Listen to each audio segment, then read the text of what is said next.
plenty of ups and downs, but nothing could compare to the challenge that she and her husband Travis faced when trying to become parents. I really do feel stronger and better mentally and physically going forward. The couple welcomed their son Alden last June, and now, just more than a year postpartum, Kaillie Humphries has her sights set on returning to the podium in Italy. That's the ultimate goal, and that would definitely be my farewell. This is Athletes Who Inspire.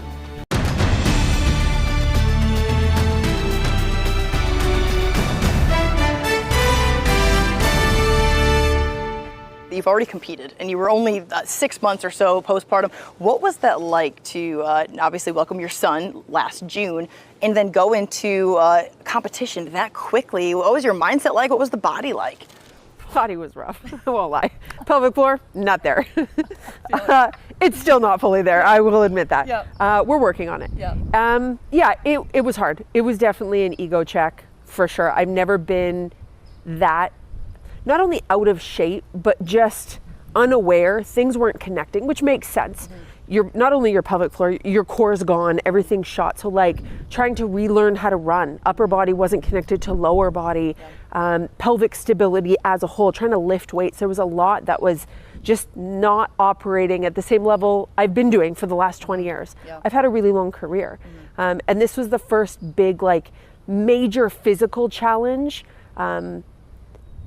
It's not an injury, but you still, in some ways, you treat it the same. I hardly got off the couch in the first year, and so many props and kudos to what it is that you're doing, and to go out there and not only compete, but to do really, really well. Of course, the biggest blessing of your life, welcoming your son, but the calendar of when he was born, and how the Olympics and maternity leave, so to speak, the policy in place. Explain what that really looked like and why it was you had to turn things around in the capacity that you did. Yeah, so it's great that these maternity policies exist. I get a year out, and I'm not docked for it. I'm not penalized. I keep my stipend from the U.S. Olympic Committee. You know, our international governing body allows me 1 year out, but that's the year you're pregnant. And so a lot of it, unfortunately, really depends on when you get pregnant and when you give birth. And I gave birth in June, and my year out was my pregnancy year. And then you go into, our season starts in October. So I had from June until October to prepare. Which is not a lot of time at all. So a lot of last year was just starting again, but I had to compete last year because some of the qualifications for the Olympics this year started last year. So I didn't have a choice just to take last year off, and if I did, I would have no funding whatsoever right now. I'd lose my insurance. You can't take the 2 years off. So I had to start, and I had to start 4 months postpartum, start competing at 5 months, and just try and build. So expectations needed to be low. I'm fortunate. The coach that I've got, Stu, he's been with me my entire career. He's awesome. So I'm working with people, therapists, Gordon, my husband, but the people that I have that are on my team, my core people, they've known me a long time. So it's, where's my body now? We're gonna race myself into shape. We're gonna take it step by step. It was definitely a 16-month journey. How do you balance that, and then the mental side of just the competitor in you? I'm sure doesn't want to be patient, but but motherhood doesn't allow much of a difference. So you have to kind of lock in and say, okay, this is going to take some time. Yeah, it definitely has. Motherhood has taught me patience more than I had before. I think sports taught me a lot in working with teammates and coaches that you don't always get to pick. Setbacks are part of it. Sacrifices, dedication, it's all part of the Olympic journey. It's just now taken to a whole nother degree, having a 1-year-old. And so I'm very lucky that I have a husband that's willing to put his career aside in order for us to do this as a family. It wouldn't happen without him doing that. It's the sacrifice he's made. He's kind of a bit of everything. Sports psych, therapist, dad, husband. He gets to be a trainer. He is trainer. I mean, he like equipment. Like he's on it with bobsleds and runners, and he's trying to help like everything we can do. We've given ourselves, it was a 16-month goal, and we're putting everything we have, finances, resources, all of it on the line. How did your marriage prior to parenthood help kind of maybe establish a foundation that has, you know, made it stronger for you guys today as you're able to raise your son in a way that requires sacrifice and traveling and a lot of Miss Rachel? Yes, Miss Rachel has saved us. I went into this, no screen times, no bad food, no anything. And he's having a meltdown in a landing, and I'm sure his ears are like, cool, eat the chocolate bar, just suck on it. Like we're gonna just survive here for 5 seconds. Miss Rachel's going on. Yes. So No. yeah, we definitely pick our battles for sure. Yep. Our relationship, it's for sure changed.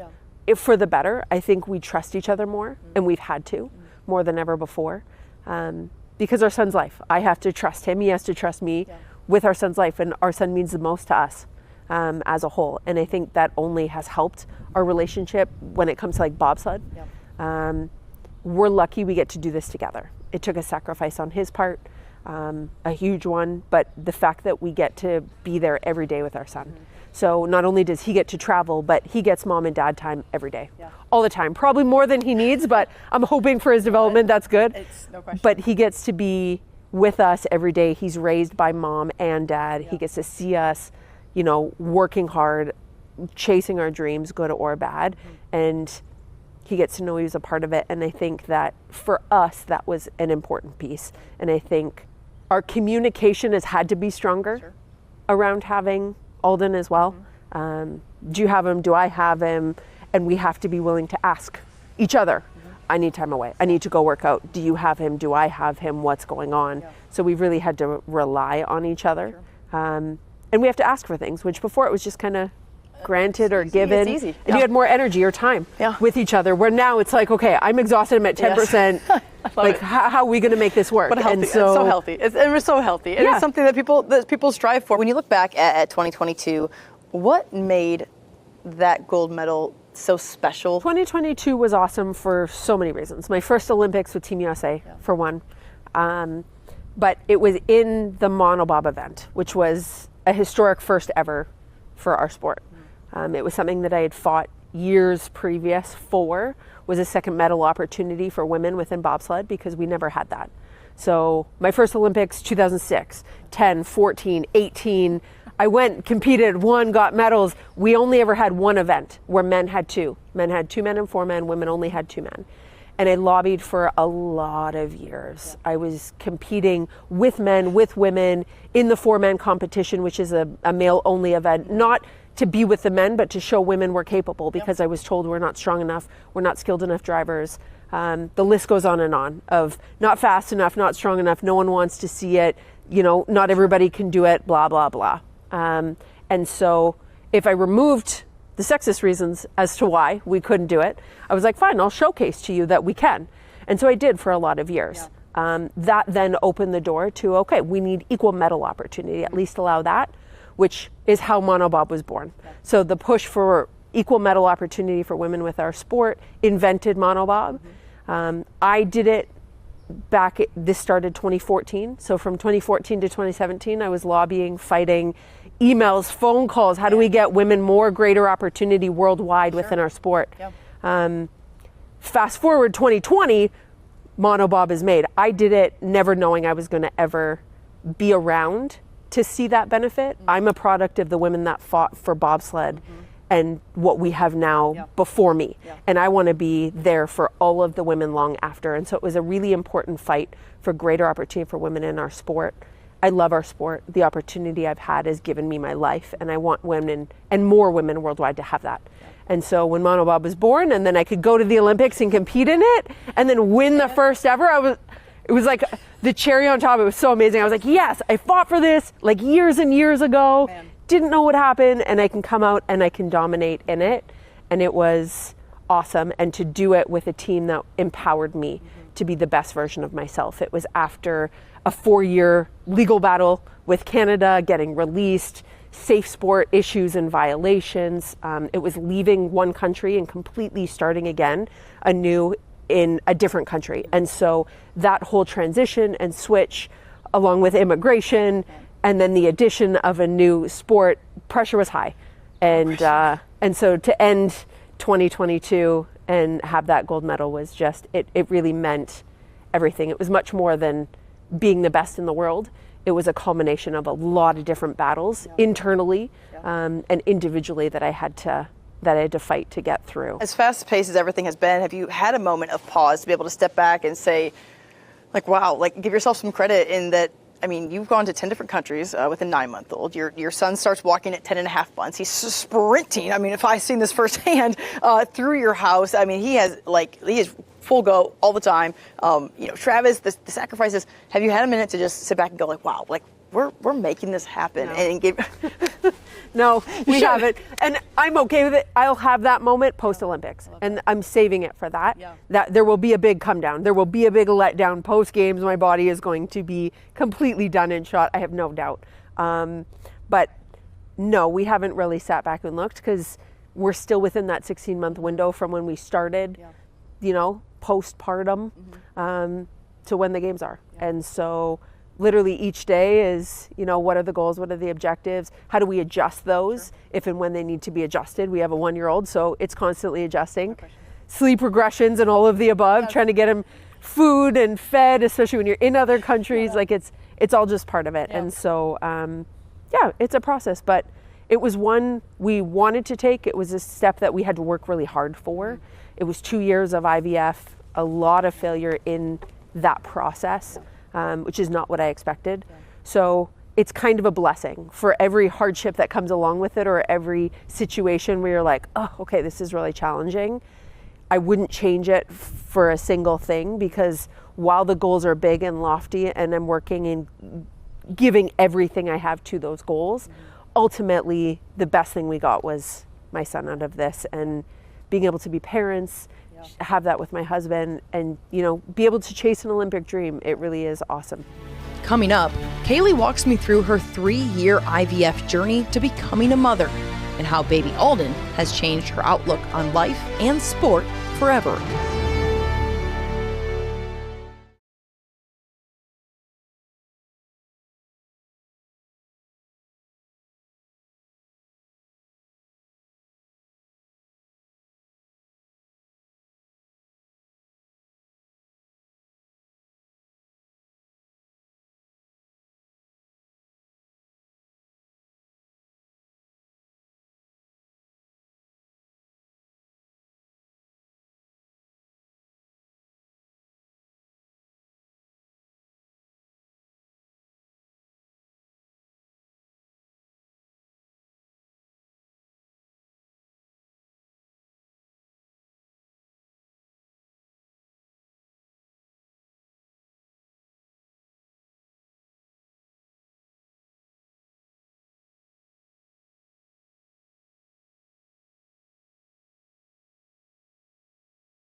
Is it hard as an elite athlete, someone who is the most decorated female bobsledder in the history of the sport, is it hard to turn off that competitive, that constant thought of how do I get better when you are just away from the gym or away from, competing in that moment? Yeah, it's super hard. I feel like some of it is just kind of ingrained naturally. It's what makes me who I am. Sure. The details matter for me in everyday life just as much as they do in sport. And sometimes Travis would be like, calm down, it's fine. Or like, he does a really good job of being very patient, be very chill. And so he does allow for that and allows me to kind of bring it down. Sometimes I'll repeat myself and he'll be like, do you want to say it one more time? Yeah. I'm like, oh.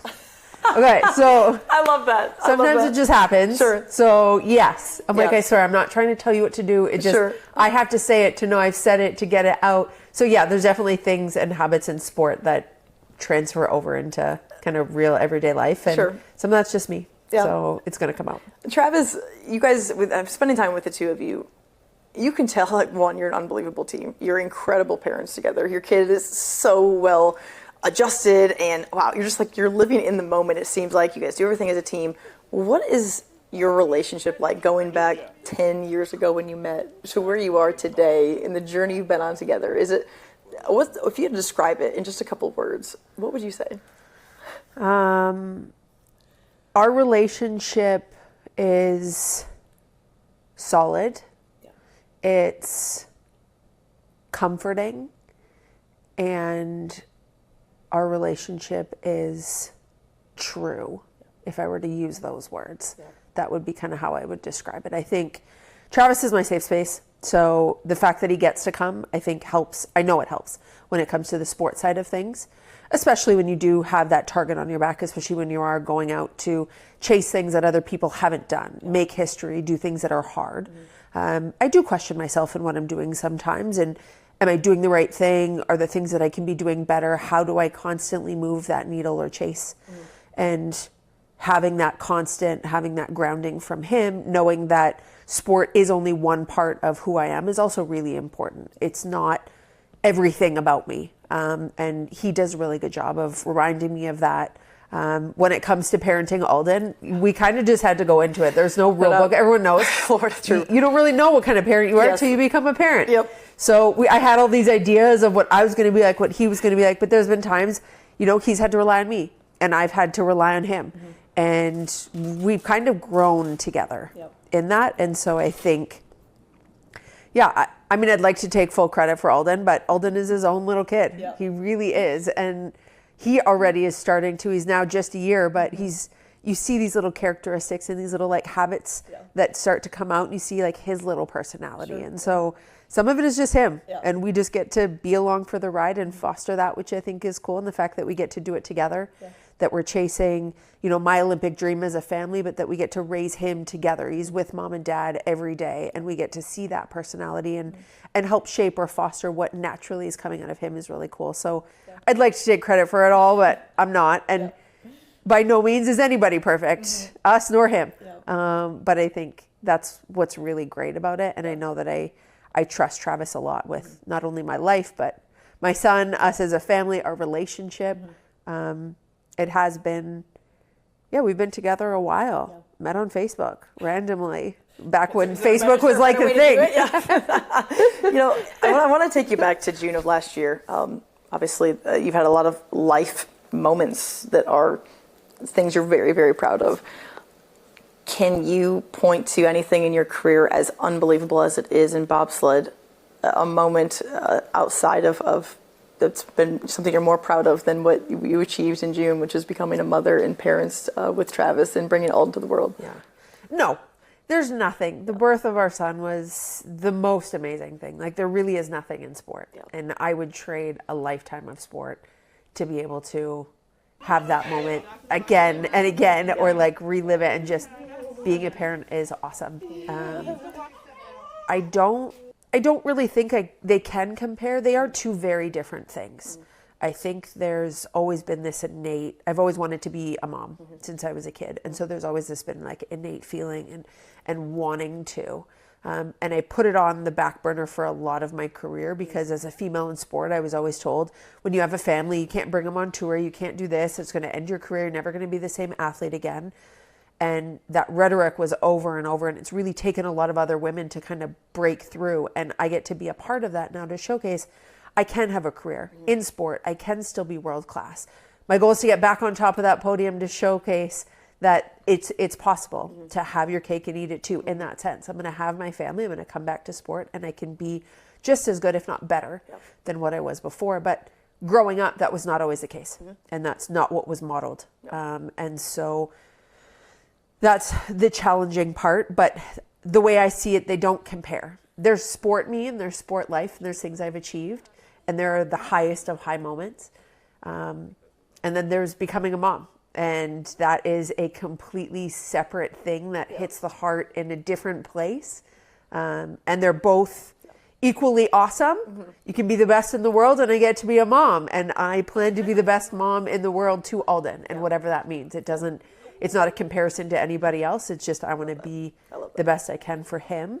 And so I think that, they kind of go hand in hand, but they're equal yet not, and it's just, You've worked for everything in your life. You look at your medals and everything that you've done in bobsled, and then you had to work to get pregnant too. How did going through just the IVF journey with Travis change your relationship during that time? Yeah. I think going through the process made us stronger. Being on the other side of it, in the middle of it, I probably wouldn't have said that same thing.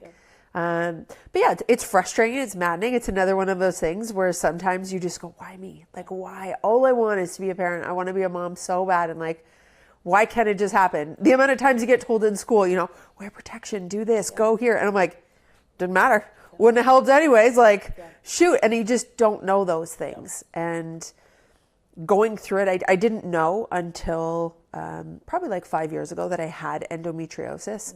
I've got stage 4 endo. So that basically took my fallopian tubes out. They were completely blocked. It's on other organs that I need to survive, so they can't fully remove it. It'll continue to come back. But it's what caused my infertility. So we tried and tried for years and years. No one could tell me why or how. And it makes sense even looking back. The pain I was experiencing, the bloating, the things that people couldn't explain that would go on with my system that you just get on. And I don't, every woman's different. What are your periods versus your periods? Mine suck too. Okay, sounds good. And so you go through life thinking this is what everyone else experiences too. But that's not always the case. And so it was nice to have an answer when we found out with the endo, but then it created a whole host of other problems. We knew we'd have to go through IVF. So then it became about when and how and timing. And we learned throughout that process that even if you plan with the best of intentions with IVF and you're directly implanting an embryo, it still cannot work out. And that part I didn't know. So there was a lot throughout the process that was scary that I didn't know, that we had never been through. I'm jacking myself full of hormones. I'm trying to get special exemptions with certain hormones because you can't take them within sport. And so that was a really frustrating because I'm trying to work with different doctors. There's sport doctors, there's the medical doctors, there's, my OBGYN, there's, the IVF doctors. Here's the plan. Here's what we need. You're trying to stimulate follicles. You're trying to still be an elite athlete, and I only get 1 year out, so that year has to be when I'm pregnant. So I'm, taking Lupron Depot and all these medicines while trying to compete, having hot flashes, and I'm against 22-year-old girls that are just trying to, squat the most and be the fastest. And that's what I signed up for. I continue with sport, and it's part of what it is, but it was a process that I was not prepared for going into or going through. I'm stronger for it. Travis and I are stronger for it. It has given us the birth of our son. And I hope that other women that have had to go through it can understand that it doesn't mean there's anything wrong with you if that's your journey or that's your path to get to the end result. And so for us, it was a 2.5 year process. We went through 2 rounds of egg retrieval. We had 4 transfers. It was on the 4th transfer. We had 3 failed. And it was on the 4th transfer that Alden took. And sometimes I think you look back and you go, okay, why didn't they work? But you also have to look back and go, okay, we were meant to have that kid. And that embryo was the one we were supposed to have. So when I look at it that way, it makes the hard ones not so crappy. And so it worked. And there was definitely times in sport that got me through the IVF stuff. And then there was times going through the IVF stuff now. I want to be able to take a lot of that. And I really do feel stronger and better mentally and physically going forward into sport because of the IVF stuff. I feel more complete and more whole. I know I can take on and handle things that I am not prepared for or that I don't know. And I would have never had that confidence before. So they've definitely made me stronger and better, but it was a rough process, and I don't think anyone's prepared for it because it's, like you said, it's not something you can work for. I can lift more, I can run faster, I can get more therapy, find different coaches, work with my coaches to be faster, stronger, better, but I can't make the IVF process happen. I can't make an embryo take. I can't wish my lining to be thicker or better. I can't, all you can do is like hope, and it's in someone else's hands. It's, you know, there's nothing you can do to work for it, but do the best that you can and see how your body reacts and try and learn. And so it got really frustrating very quickly. It got very defeating. And then we had to try and come up with a strategy. I knew I was never going to give up throughout the process. And sport has taught me that. Just because it doesn't work the first time doesn't mean it's not going to work. So I had never lost hope. I had never given up. I could see how people do. The finances is a whole nother subject to talk about when it comes to that process, because none of it's covered. So hopefully Alden gets a scholarship, because we depleted his life savings to get him here. But that's part of the process, unfortunately, but it is. And so, I think it'll be, he's just awesome. And it's amazing to be on the other side of it. But for that 2.5 years, it was very, very challenging. You used the phrase, while still trying to be an elite athlete. You were an elite athlete. You were literally winning gold medals. Yep, that is true. You have more gold medals. There's no trying. You were achieving those things. Yeah. How to be going through all these questions and not knowing what's going on? How do you win a gold medal in 2022? How do you win more world champions than anyone else ever in bobsled? And also be dealing with all of these physical, the pain, physical and mental emotion that comes with not knowing, why isn't this happening? How do you do that? I think there was a big part. Sport has been a constant. Sport has always, since I was a kid, I've loved sport. I've always been good at sport, but it's always felt home to me. I can go to the gym and it's comfortable for me to just crush my body physically and be like exhausted and tired. But I need that. Like my body physically craves it, and like I need that. And so for me, that's a comfortable place to be. It might hurt and be uncomfortable and not work for some people, but for me, I enjoy that feeling. I enjoy pushing myself, trying to physically get better. The mental and physical side of that is comforting. So I think part of that's what makes me who I am. And so when it came to going through this process, being in sport actually calmed me down a little bit. Mm-hmm. And when I say I was trying to be an elite athlete, yes, I was an elite athlete at the time, but when you're actively working, on like two different aspects of it, I'm like, okay, I gotta try over here. I'm trying over here. You're constantly pushing the envelope. I think that's why I say trying, because you never stop. The second I stop trying, I'm going to get crushed. And I never want to be complacent with any of it. And so it's a constant try. You always have to. When you're pregnant, of course you're looking forward to the day your child comes. Yes. But I have to imagine that for you, not only were you looking forward to the day your child comes, but then you're at some point, at what point did you start to think, okay, he's going to be here, and then when he's 4 months old, I'm going to start training again. Was that part of the thought process and planning while pregnant? Did that happen after he was born? Was it when you got pregnant? That happened during implantation time, when we scheduled an implantation date. It was more, if this works, I know I'm going to give birth roughly around this time, which is going to give me roughly this much time. And that's where, when I say it kind of started to like rubber meets the road, we had implanted in September. And so I knew, okay, roughly the full 40 weeks later, here's what's going to go on around this time. It's going to be around this time. And if that one didn't work, then when could we implant next? Because sometimes you can't implant right away. It takes a month or two, which means we're already into October, November, competition season starts. So that's why we had to choose. Do I go and compete then? Or do I continue down this road and not compete? And so some of it is, we were already looking at that and planning as soon as we had an implantation date, in hopes that it would take and it would all be good. And then what does that look like? And we knew September was going to be our last shot to implant and still make it possible. At the same point, I knew we were going to continue down that family road, and it would just be it would look differently if we were going to implant at a later date. And so, looking back 10, 11 months now, were you ready? Were you ready?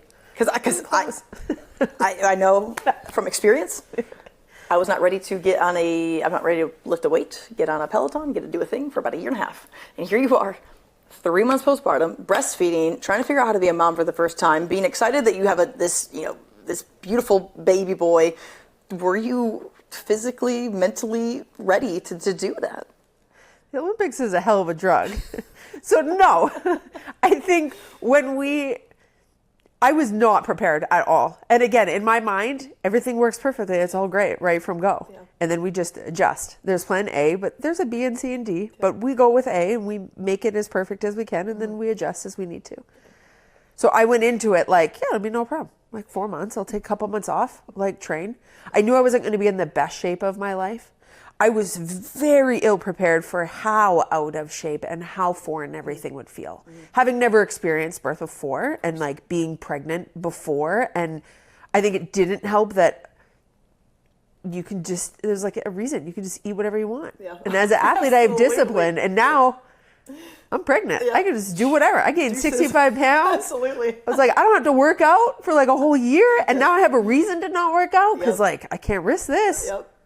I got very out of shape, but then also, and I was okay with it because of course. I wanted to experience it. I wanted to experience pregnancy. I wanted to keep the health of my child as best I could. So I really didn't stress anything sport throughout the pregnancy, and I knew it was all going to be on the back end. It's what's happening now. Yeah. Is now it's about getting in shape. Now it's about working. Now that he's good. Yeah. But even when we got pregnant, it wasn't. I was very aware that it could end at any point. And it was a very stressful experience. Graduating from the fertility clinic to just a regular OBGYN was like a huge win. Yeah.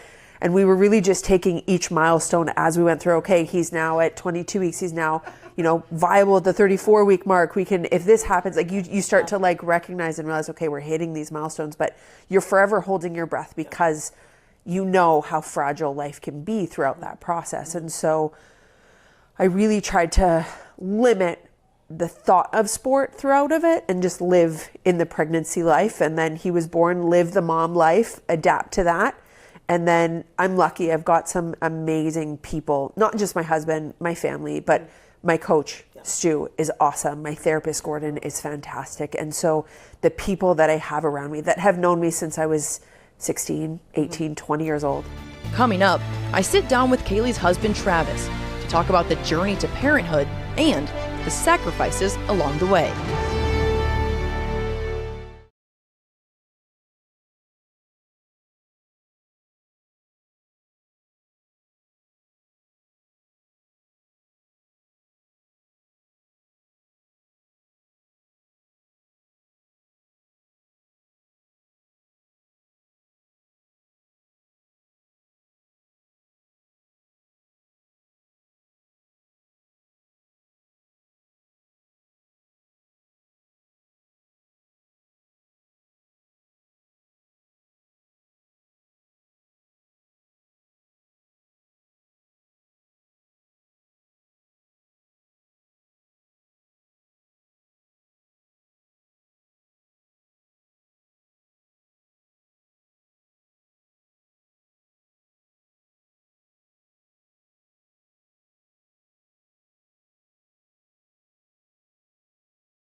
I want to take you back to June of last year. A really exciting time for you guys. Yeah. you obviously welcomed your son into the world, and I know that it took a lot to get there. What was it like becoming a dad, and how special has it been for the two of you to become parents together? It's been a huge blessing, because it's never guaranteed. We know that. I don't know. It's still, there's days, Alden's 1 now. There's days where you go, he seems so old, and then, but he's only 1. Yeah. I mean, and that moment when he was born was unbelievable, for one. And I just, for so many reasons, to watch Kaillie go through birth, because I was there the entire time. She went for an induction. That takes like 4 days. Wild experience that I don't. Not fun. If we have to go through it again, that's fine. We would like to potentially have more kids. That that's in the future. Because the road was long and we had so many failed transfers. It was a combination of relief and joy and what the hell did I just watch? And I've never felt more where I'm supposed to be, and yet watching something unfold that I couldn't have ever put in words to watch her have him, and then her instinct was instantly to tell him he did a good job as far as when he was when he was born. And so it was just such a joy, and just obviously full of worry, of course, because even when he's born, is he okay? Is he I don't know what's happening now. And so it was phenomenal. Over the last decade, you've watched your wife become the most decorated female bobsledder. How did that compare to watching her become a mom and her just natural abilities and just love for him? And you guys are such a wonderful team. What was that dynamic like to see her become the top of the world in bobsled, and now the top of the world in motherhood as well? It's incredible. Interestingly similar, as odd as that might, like in the comparison, because they don't seem like they have anything to do with each other. Kaillie's always been very maternal. She has nieces and a nephew, and she's always been very instinctual with them. And so she's going to make a good mom. Just like when you watch her bobsled, you go, that's a person doing something she's supposed to be doing. It's natural. I don't say it comes easy to her, because she works very, very hard to make it look easy. And that's kind of how motherhood, or my observation of watching her in motherhood is, she works incredibly hard at it, and so it looks easy for her. Though it's that same thing of she's doing what she's supposed to be doing. This is it. So as different as they are, it's been a similar experience. I think the one thing we've talked about is when she wins a medal, when she wins a championship, when she does things like where she becomes the only woman in Olympic history to win a gold medal for 2 different countries. She has the most, I think, world championships. She has the most gold medals. She has all these wild titles. And those typically have, okay, you did it, and now it's over, and now you move on. And that was the funny thing about going through IVF was it was this insane amount of work that for some people happens on a drunk weekend on July 4th or something. And so we had this build up for so long just to get to that starting line. And then once he was born, we're like, oh, now it starts. Now we get to go. And so it's like this gold medal moment that you kind of get to live in. Obviously there's trials and tribulations, and there's sleepless nights, and there's all that stuff comes with it. Not dissimilar to her Olympic career, which have been a lot of stress and sleepless nights and financial worries and everything. It's so interesting that you say that, because she told me the same thing, that going through IVF mirrored so much as her being Olympian, and the ups and downs, and the financial stress that comes with it, and the failures, and the excitements, and the hope of not really, and the unknowns. When you went through the failed transfers, and what was that like, and how did you see your relationship with Kaillie change during that time? I'm going through it, but I'm not going through what she's going through. I mean, to go into the doctor, to do the shots, to do the hormone therapies you have to do. I mean, I can't do it for her, and I would be probably too big of a baby to do it anyway. So I'm glad that she gets to do it, but I wish I could do it, not, kind of, or I could take some of the stress away. So it created a challenge in the way that there was a limit to what I could do. Yeah. It was challenging, and like everything, it was an opportunity for us to either grow apart or come closer together. And that's kind of been a theme in a lot of situations, with her switching when she came from Canada to the U.S. We lived apart for a while. When she was on tour, there's all these opportunities or these challenges to say, okay, we've got a choice. We either grow together or we grow apart. And my grandpa told me, they've been married for like 70, 80 years. Everybody's asked, why does it work? And he said, you have to go back to your marriage vows and really take them seriously. Yeah. And if you take them seriously, you'll do the things you need to do to make sure everything stays together. And so where Kaillie and I do well for each other is if I'm in the dumps, she's typically not. And when she's in the dumps, I'm typically not. And so maybe we're just incredibly lucky and we happen to like nail those times. It's almost harder now looking back at some of that stuff now that we have Alden, and then to kind of think like, some of the failed transfers, it does kind of think like, well, what would have, what would they have been? And you don't know. And there's a lot of factors involved there. IVF is such a trip because they set the scenario up. Okay, you're going to pick the best quality egg. You're going to pick the best this, and so this is the one that should be successful. And it wasn't.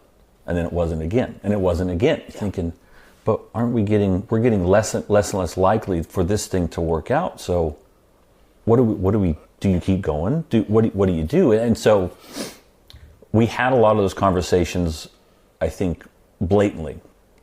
And that helped us keep on path to the same goal.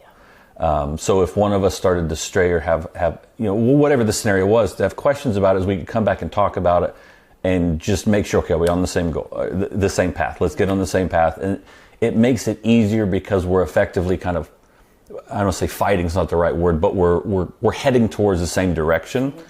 And so that way when things do get tough, and I think we tend to not judge each other too harshly of like, well, you didn't do this or you didn't do that. It's like, okay, we're doing our best. And we know we're going the same direction. So if it's a bit bumpy, that's okay. We can accept that because we're going the same direction. So I had the privilege of being here and seeing you guys interact. I remember you came down the stairs and Alden had already been awake, and he turned his head around and he saw you, and he lit up like it was Santa himself Christmas morning coming down the stairs. When you see his face, and he is just so excited to see his dad, just like he is excited to see his mom. But you came down those stairs like his biggest hero in the world, Caleb, was coming down those stairs. Yeah. What does that do for your heart? And when you think through this journey to know that, wow, this boy, you are the center of his world. Yeah. It is an absolute delight. I mean, it is a blessing from God that we got to get to this point. So, because I know realistically, couples go through this and they don't get to that point. And so it is seeing his little smiling face. It is a reminder of like, this is what's important. Yeah. Regardless of what's going on, whether it's career, job, Olympics, Kaillie's career, it's a house, it's this is what's important. Mm-hmm. And I think, we have a puppy, and it's amazing to have a puppy come in and greet you. Yes. It's a totally different thing when that little smiling, like, he's got 3 or 4 or 5 teeth that are kind of there, and so just big cheesy grin on his face, and you think, that's pretty cool. Yeah. Yeah. It's just, it reminds you, as I said, it's in our very easily distracted minds, it's just a moment of like coming back because he's just there. Yeah, when I was talking to Kaillie about doing this story and figuring out who we were going to talk to really, help us paint the picture of her career.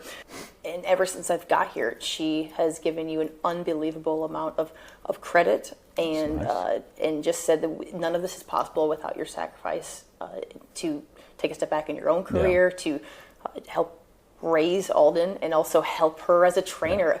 How do you balance those hats, and what has it been like for you personally to have those changes and to make those sacrifices to help see your wife have success in this season of life?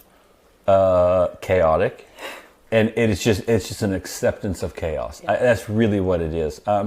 So a long time ago, I heard this saying of what you give away, you keep forever, and I thought that doesn't make any damn sense. I don't really get it. Okay, but who, people went, oh, that's amazing. I said, yeah, it must be. I don't know. And so, and to say there, kind of another saying was, it's not a sacrifice unless it's painful, and that one I could relate with. In a way, though, to say that I've given something up, it is true. But in order to when you give, you do get. And what I've gotten by giving something up, it's just immeasurable. The time that I get to spend with her, the things I've gotten to see. I mean, prior to her and our relationship, I'd been out of the country once, and it was like to Mexico one time on a spring break deal. Like, not really like a world traveler. Yeah. So since, meeting her, and, I was always deathly afraid that if I left it, my business would crumble and this and that sort of thing, and it never did. And so I got to, go and see these cool places, and then, obviously this was the biggest step as far as like, okay, I kind of have to be, I call it a sadatical, right?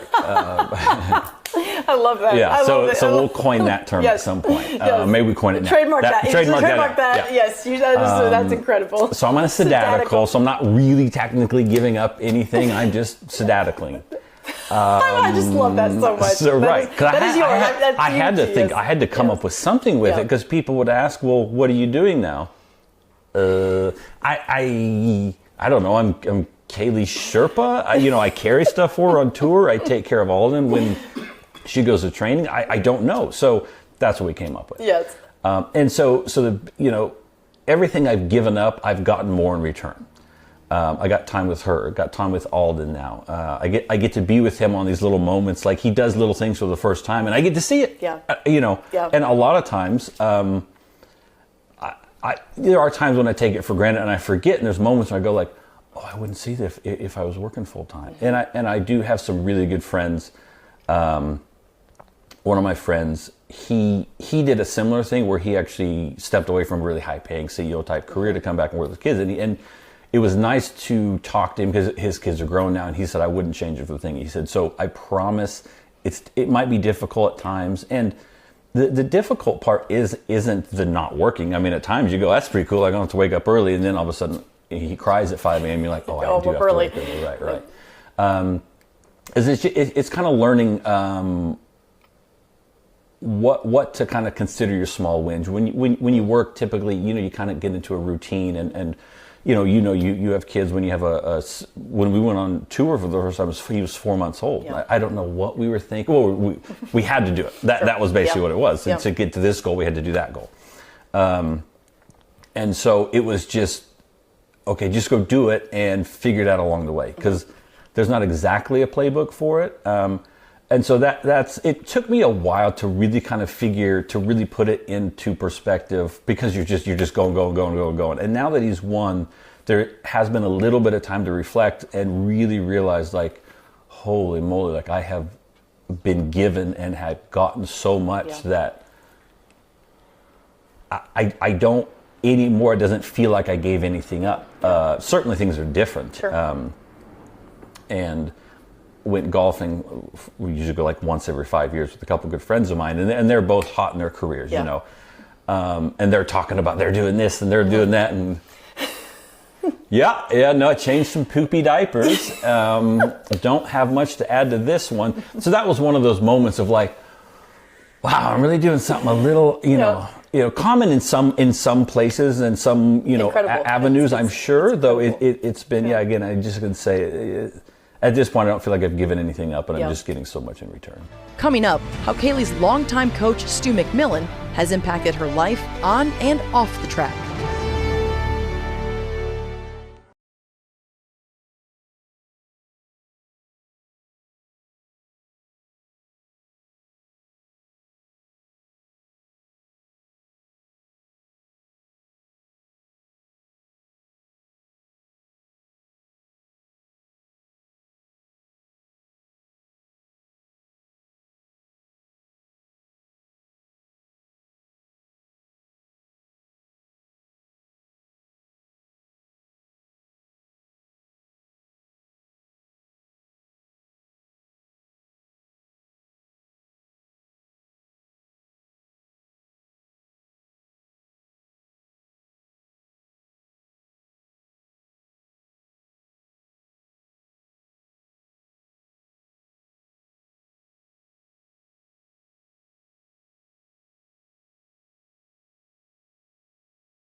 So I sort of fell into coaching the athletes who were around at that time in the early 90s, mid 90s in Calgary, which was a lot of winter sports. So I started working with speed skating and skeleton and bobsled. So that's kind of how I started coming into bobsled. You know, I became known as the speed guy. This is where many of the bobsledders would go to work on their speed. And then from there, I started working on their strength and their power. Then I became a bobsled coach and actually working on the entire push mechanics. So it started for me mid-90s, really. I was coaching, I think that was the very first Canadian bobsled team started coaching together or training together in the late 90s. And I started with them in about 1998. So I was already embedded into the sort of the bobsled ecosystem at that time. And I think all of us in bobsled community first became aware of Kaillie in about 2004, 2005, I think when she first started. And she was a kid, she was 17 or 18 years old. But she was big, she was strong, she was powerful, and she was loud. She was obnoxious and knew it all, you know? So it's, okay, this girl's really, really good. She's a little bit annoying, but she's really good. So that's kind of what I started paying attention to her, just basically when she just started.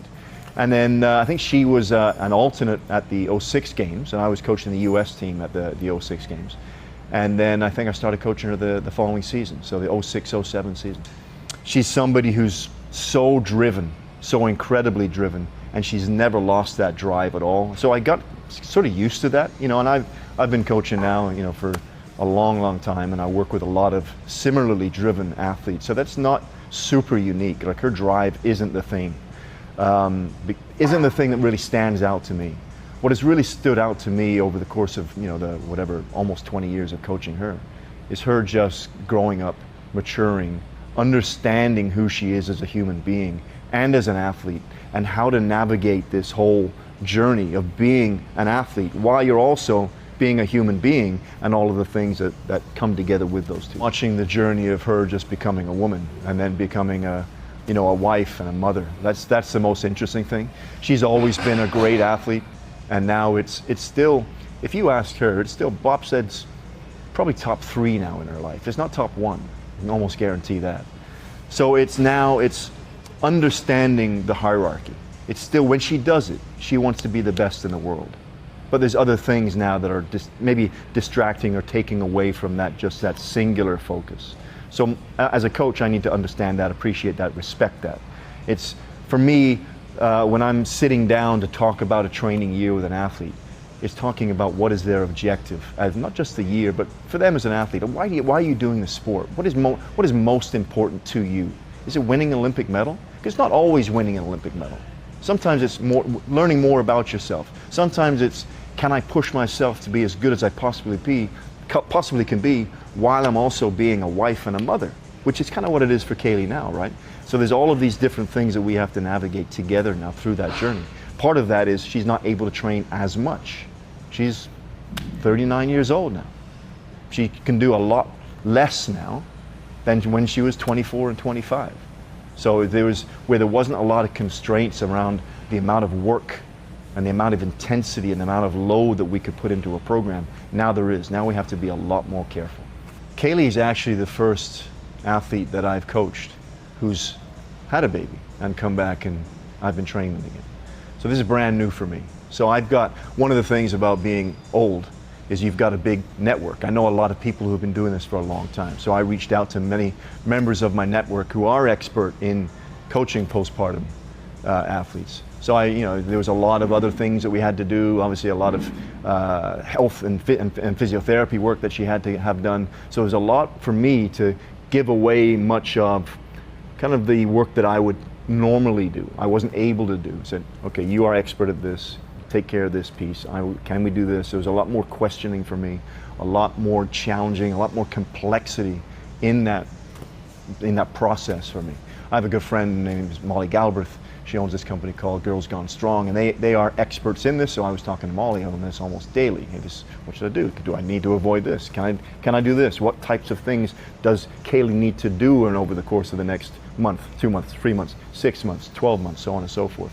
And we're not out of that period yet. I mean, she's still a fairly new mother, so there's still quite a lot that I cannot do yet that maybe I would have been doing with her 5 years ago. So it's significant and challenging for me.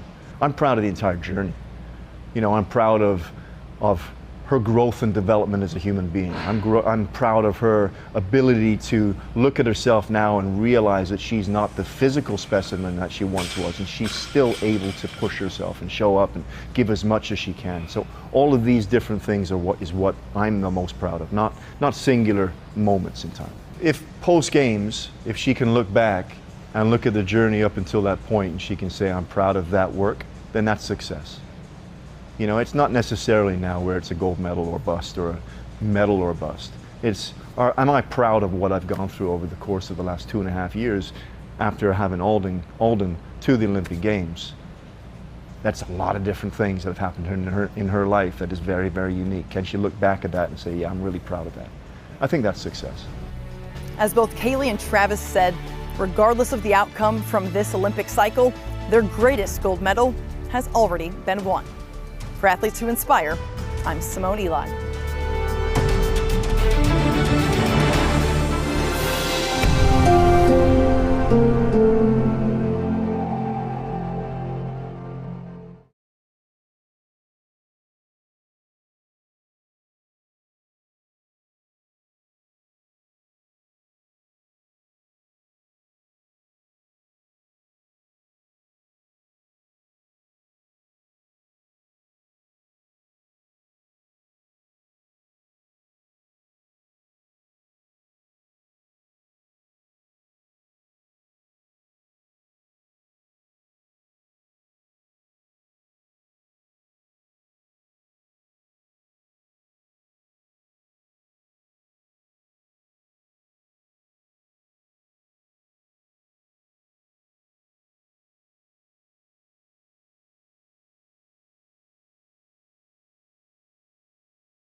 Charlie White, an Olympic gold medalist in ice dancing.